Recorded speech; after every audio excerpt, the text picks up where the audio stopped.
इस वक्त हम मौजूद हैं रोहतास जिले के सुदूर इलाके में भड़कुड़िया कला गांव में, जहां पिछले कई दिनों से देखा जा रहा है कि पूरे सूबे के अलावा अगर बात करें तो जिले में गेहूं के फसल में आग लगने से किसानों को भारी नुकसान हुई है। किसान अपने मुआवजा के लिए दर-बदर भटक रहे हैं। इस पर अब तक कोई कार्रवाई नहीं हो पाई है। देखा जाए अगर पिछले 3 सालों के रिकॉर्ड में तो सरकार जो है इस पर बिल्कुल ही शून्य है। इस वक्त हमारे साथ मौजूद हैं पूर्व मंत्री जय कुमार सिंह। मैं इनसे वार्ता करूँगा चूँकि इन्होंने आगजनी की जो घटनाएँ हुई है उन्हें भ्रमण के लिए आए हैं और उसका मुआयना कर रहे हैं, जायजा ले रहे हैं, किसानों से बात भी कर रहे हैं। इस वक्त हमारे साथ जुड़ गए हैं। जी सर, स्वागत है आपका ब्रेकिंग बिहार में। आज जो है देखा जाए अगर तो पूरे ज़िले की बात करें तो इस बार जो है काफ़ी क्षति हुई है गेहूं की फसल जलने से। किसान जो है अपने क्षतिपूर्ति के लिए लगातार कार्यालयों का चक्कर काट रहे हैं, लेकिन देखा जाए पिछले 3 सालों से तो अब तक किसानों को उसका लाभ नहीं मिल पाया है। सही बात है। इस बार जिस प्रकार से हम लोग देख रहे हैं, देखिए ऐसा जो इस साल हम लोग को देखने को जो मिला है, इतना क्षति हम लोग कभी नहीं देखते थे। आग लगी की घटना छिटपुट होती रहती थी, लेकिन इसका एक कारण हम लोग ज़रूर अब देख रहे हैं कि अब किसानों को जितनी धान की खेती कर रहे थे पहले उतना गेहूं की खेती नहीं करते थे। अभी समानांतर कर रहे हैं, जितना धान की खेती कर रहे हैं उतना गेहूं की खेती कर रहे हैं। ऐसे में यदि कहीं एक जगह आग लगती है तो एक तो टेम्परेचर बहुत हाई रहता है, कई हज़ारों एकड़ सैकड़ों एकड़ बर्बाद होते हुए इस बार हम लोगों ने देखा है। ऐसे परिस्थिति में जहां हम बाढ़ का आपदा में कंसिडर करते हैं, पूरा हमारा उत्तरी बिहार बाढ़ का चपेट में रहता है और हम जो भी उसका नुकसान होता है भरपाई सरकार उसको आपदा राहत के माध्यम से, आपदा कोष के माध्यम से हम लोग करते हैं।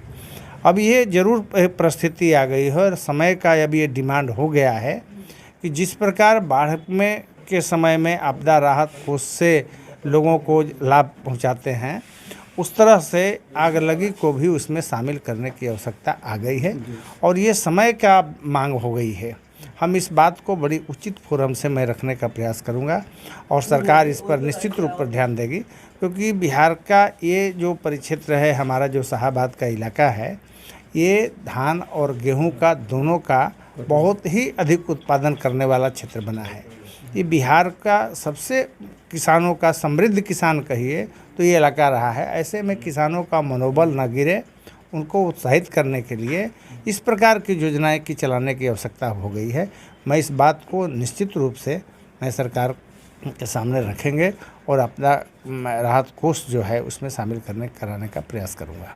अगर सर हम बात करें भड़कुड़िया कला की, इसके अलावा अगडेर आसपास के इलाकों की, तो पूरे क्षेत्र में सैकड़ों एकड़ भूमि में गेहूं के फसल जो लगे हुए थे बर्बाद हो चुके हैं, जल करके आग के हवाले हो गए। किसानों ने मुआवजा के लिए मांग भी किया है। क्या लगता है सर? नहीं, ये ज़रूर हम इसका प्रयास करेंगे।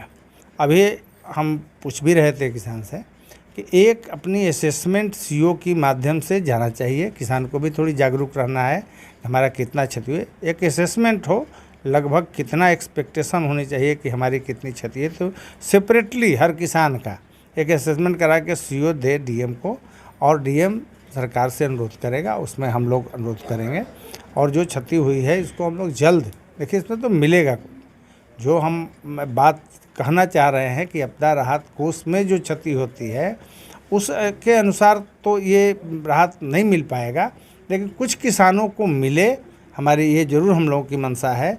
इसलिए डीएम के माध्यम से जो भी जाएगा उसमें हम लोग सहयोग करेंगे और किसानों को जरूर लाभ पहुंचाने का प्रयास एक आखिरी सवाल होगा सर कि अग्निशमन जो वाहन है ज़िले की बात करें तो सभी प्रखंड मुख्यालयों में मौजूद नहीं है। कई जगहों से मांग होती रही, अभी वर्तमान में जहां हम लोग बैठे हुए हैं इस प्रखंड से भी मांग होती रही, लेकिन सरकार के द्वारा व्यवस्था नहीं की गई है। क्या कहेंगे सर? देखिए, ये तो आपको बता हम लोग देखे हुए हैं।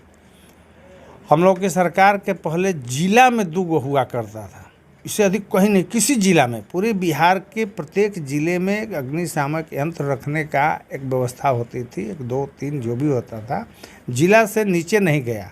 हम लोग की सरकार ने अनुमंडल ही नहीं सभी प्रखंडों तक ले जाने का प्रयास किया है। वैसे में एक सूरजपुरा अभी वंचित रह गया है।